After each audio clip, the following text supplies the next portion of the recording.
Okay, we'll talk about logical equivalence and the definition, and then talk about some of the ways we recognize logical equivalence.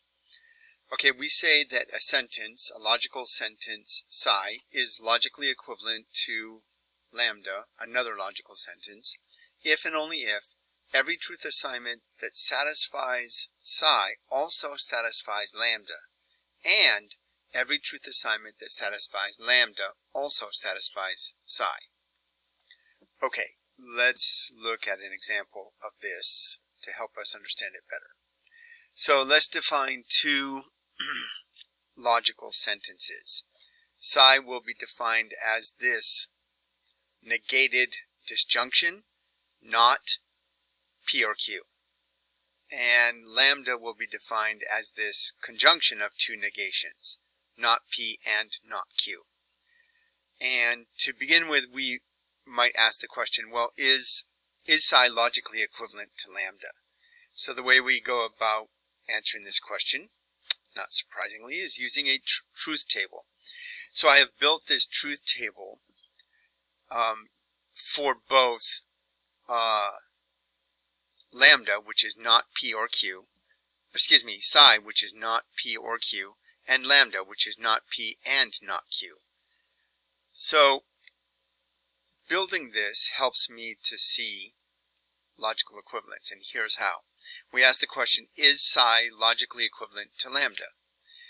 So does every truth assignment that satisfies psi also satisfy lambda? So take a look. Here's a case.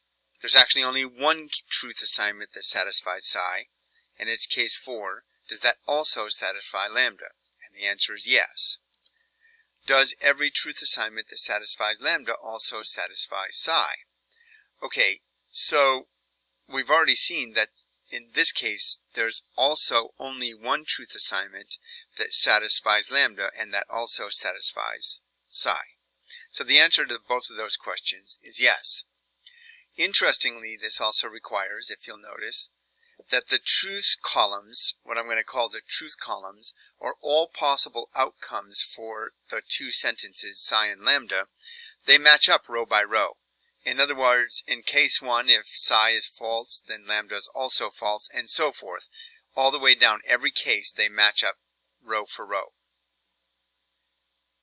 Let's look at that some more. Okay.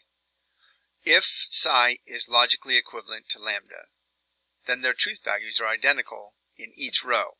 So in other words, their two columns match up, their row by row equivalence. Look at that first case, they're both false. In the second case, they are both false. Third case, they are both false. And in the final case, they're both true. If psi is logically equivalent to lambda, then lambda can be substituted for psi in a propositional logic sentence, and the result will be logically equivalent to the original sentence. This is one of the most powerful tools that we'll use when we're manipulating logical statement or sentences.